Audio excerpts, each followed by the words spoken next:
nin iyo naag ayaa dareemay deriskooda oo si waali ah u soo ururinaya oo ka soo yaacay guryahoodii. Iyagoo wareersan ayay bannaanka u soo baxeen oo keliya inay arkaan qof kasta oo waddada taagan oo ordaya sidii aakhirkii dunidu soo gaadhay. Jason weli ma garan waxa dhacaya, laakiin si taxaddar leh wuxuu go'aansaday inuu qoyskiisa ka haysto oo uu ka tago magaalada. Laakiin intay jidka ku jireen waxay arkeen waxyaab leh. Isla deriskii qaxay ayaa hadda soo laabanayay. Arrimuhu waxa ay noqdeen kuwo aan xasiloonayn.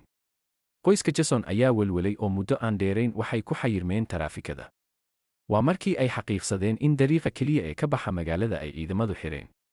Diyaaradaha qumaatiga u kaca ayaa dul heehaabayay hawada sare, waxayna ku dhawaaqayeen in caabuq kedis ah uu ku faafay magaalada, waxaana dhammaan dadka deegaanka lagu amray inay si degdeg ah guryahooda ugu laabtaan. Jason ayaa markaa fahmay in ay gebi ahaanba godoomiyeen. Isla markiiba waxaa cirka ka soo dhacay shay dhagax oo kale ah, kaas oo kor u qaadaya daruur boodh ah. Daqiiqada kadib, 2 diyaaradood oo kuwa dagaalka ah ayaa onkod soo dhaafay, kuwaas oo si toos ah ugu soo wajahan magaalada. Qof kastaa wuxuu daawaday naxdin markii bambooyinku bilaabeen inay da'aan. Beth, naagtii Jason, isla markiiba waxay xaqiiqsatay runta. Hadday awaamiirta u hoggaansami lahaayeen oo ay guryahoodii ku noqon lahaayeen, masiirkooda waa la xidhi lahaa. Diyaaradaha ayaa hadda u soo jeestay dadkii ka cararaya waddooyinka.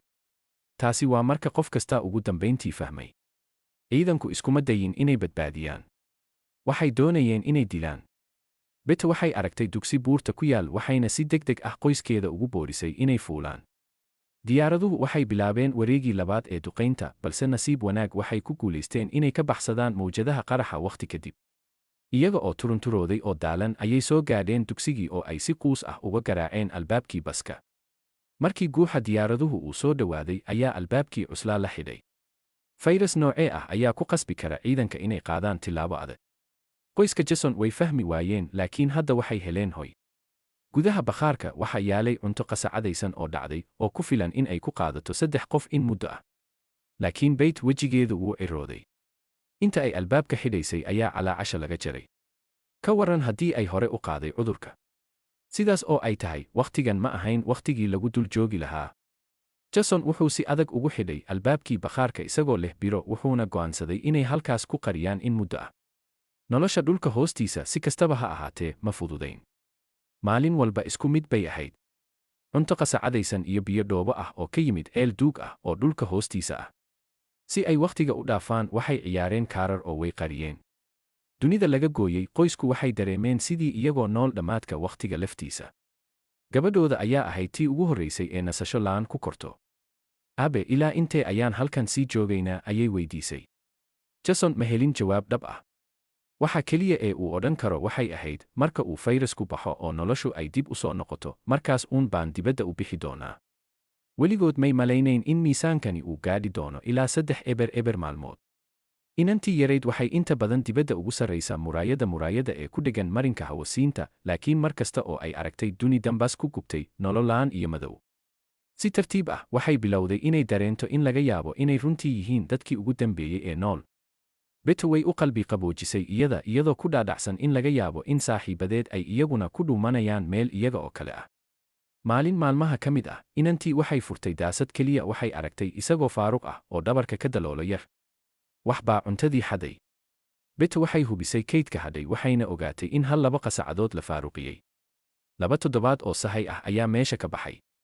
Wadnuhu wuu goy, waxay ka shakiday in jiirku si dhuumasho ah uga soo galeen marinka hawo-qaadista. Markii uu arkay weji murugo leh oo gabadhiisa ka muuqata, Jason ayaa u niyadda u qaboojiyey, ha ka welwelin waxyaalaha yaryar, haddii cuntadu kaa dhammaato, kor ayaan u mari doonaa oo wax badan ayaan heli doonaa. Habeenkaas, iyadoo ay inantu hooyadeed la ciyaaraysay, ayaa waxa gadaashiisa ka yimid sawaxan yar. Jiir ayaa mar kale soo galay, isagoo isku dayaya inuu xado daasad kale. Isaga oo xanaaqsan, Jason waxa uu la soo baxay mindi, isaga oo diyaar u ah in uu dilo, laakiin makhluuqa ayaa si aan caadi ahayn u degdegay oo u soo leexday godka. Markii ay ku dhowaatay inay baxsato, ayaa Beth hore u sii foorarsatay oo qabsatay. Laakiin ka hor intaanay dabaaldegin, ur fiiqan oo gubanaya ayaa ka buursamay gunta. Jiirku wuxuu garaacay laambad saliideed. Heerkulku si degdeg ah ayuu u kacay oo si lama filaan ah, laambaddu waa qaraxday, meel kastana waa ku daatay. Ololka ayaa si degdeg ah u faafay. Beth waxay jeexjeexday daah si ay dabka u qaboojiso, halka Jason uu biyo ka soo dhaamiyey tuubada dhagaxa si uu dabka u damiyo. Halgan quus ah kadib, aakhirkii way soo saareen.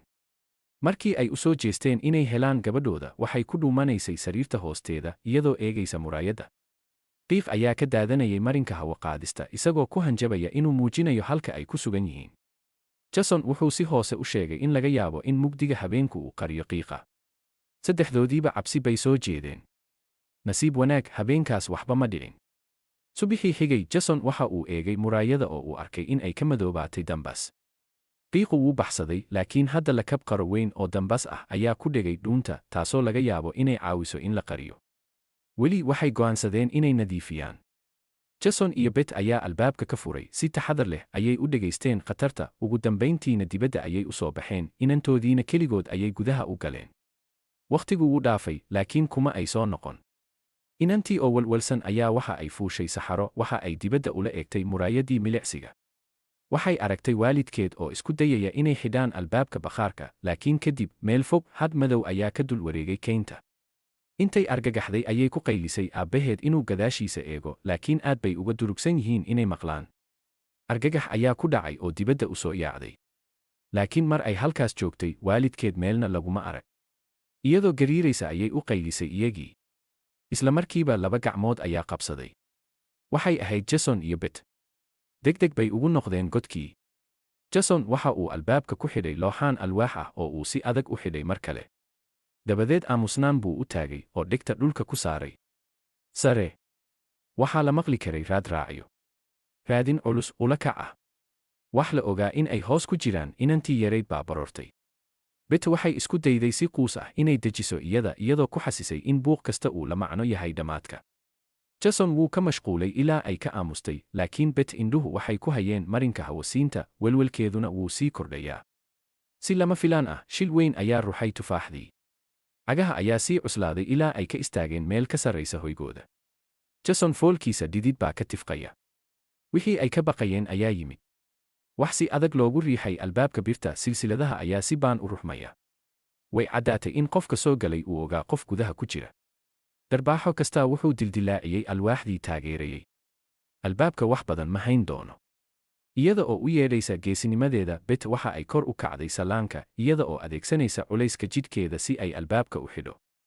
Laakiin si tartiib ah, daboolka ayaa weli bilaabay inuu furmo, oo laba indhood oo cagaaran oo dhalaalaya ayaa gudaha eegay.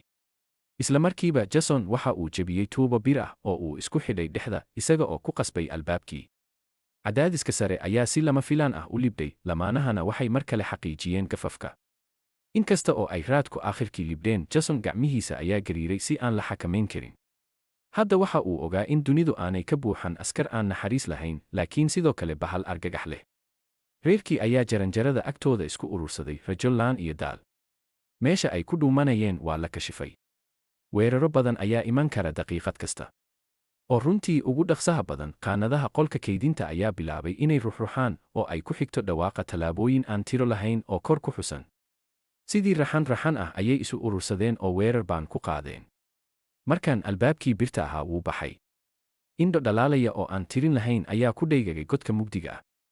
Qoyska Jason ayaa dib u turunturooday cabsi darteed, laakiin wuxuushku way sii socdeen.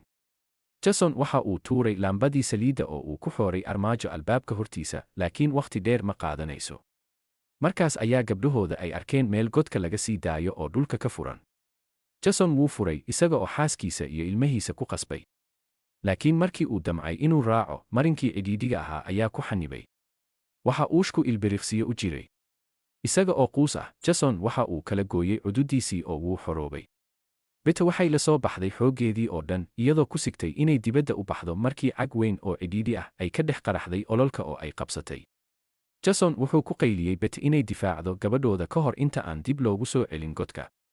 Beth iyo gabadheeda waxay ku dhex ordeen tunnelka, iyagoo maqlay halganka Jason ee gadaashooda ka guuxaya.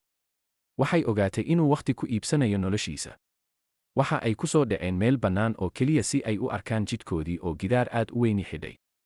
Tooshka helikobtarka ayaa dul maray iyaga oo dabin ku haya. Shabag weyn baa xagga sare ka soo dhacay, oo labadoodiiba dabay. Shabakadda dhexdeeda, Beth waxay aragtay sawirro madow oo indho cagaaran oo dhalaalaya oo soo xidhanaya. Laakiin markii ay soo dhowaadeen, waxay ogaatay in kuwanu aanay ahayn bahal. Waxay ahaayeen askar xidhan suudadka hasmad. Askartii waxay la soo baxeen silinga oo ay qoorta kaga dhufteen. Dhiig madow ayaa soo baxay. Iyagoo ku dhawaaqaya inay qabaan cudurka, taliyuhu waxa uu ku amray raggiisa in ay dilaan hooyada iyo ilmaha labadaba. Markii ugu horraysay ee uu fayrasku faafo, dad badan oo magaalada ayaa hore u soo shaac baxay. Waxay ahayd hawadu aad bay u faafay oo aan la arki karin. Habka keliya ee ciidanku u xakameeyaan ayaa ahaa dabargoynta naxariis darrada ah. Beth waxay daawatay argagax markay askartu hubkooda u taagayaan gabadheeda. Raage ayaa cunay, xididada madowna waxay bilaabeen inay wejigeeda ku gurgurtaan. Laakiin intaanay ficil qaadin, buufin dhiig ah ayaa qoorta ka soo booday askari. Waxay ahayd Jason. Wuxuu ka soo noqday kuwii dhintay. Indhihiisii oo casaaday. Xooggiisii waa batay. Infekshan kadib wuu isbeddelay. Inkasta oo uu aad u dagaalamayay, haddana waxa uu u adkaysan waayey roob dhagaxyaalaha xabadaha in muddo ah. Wuu dumay isagoo dhulka ku xiiqsan. Laakiin allabarigiisii ma ahayn mid aan waxba tarayn.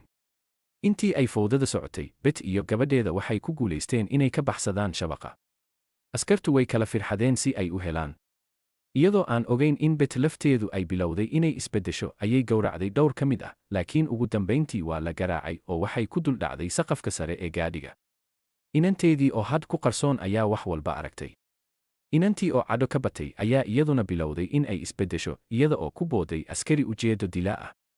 Laakiin ka hor inta aysan dilin, Beth ayaa joojisay iyada. Waxay diiday in gabadheeda ay noqoto bahal. Aayar, inantii way isdejisay, xididaheedii ayaa caadi ku soo noqday. Balse askariga ay soo weerartay ayaa horay u ahaa mid halaagsamay. Suudkiisii ayaa dilaacay, isna wuxuu u dhintay fayraska.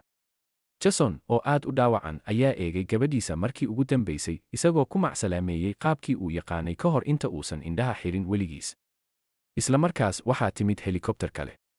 Beth waxay qabsatay gabadheeda oo ay oroday. Waxay ku dhuunteen qashinka ah ilaa ay ka heleen meel qarsoon oo dhulka hoostiisa ah. Iftiin kedis ah ayaa daaha ka qaaday wiil yar oo deriskoodii hore ahaa, kaas oo u soo kaxaystay maqaasiin qarsoon oo ay ku dhuumanayeen dad badan oo la yaqaan.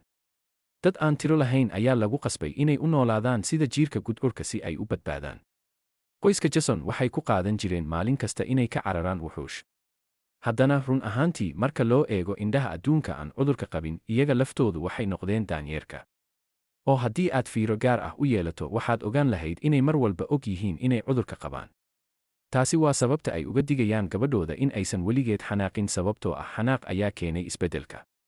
Iyo in asxaabtayda ay tahay halka ay sheekadu maanta ku dhammaatay.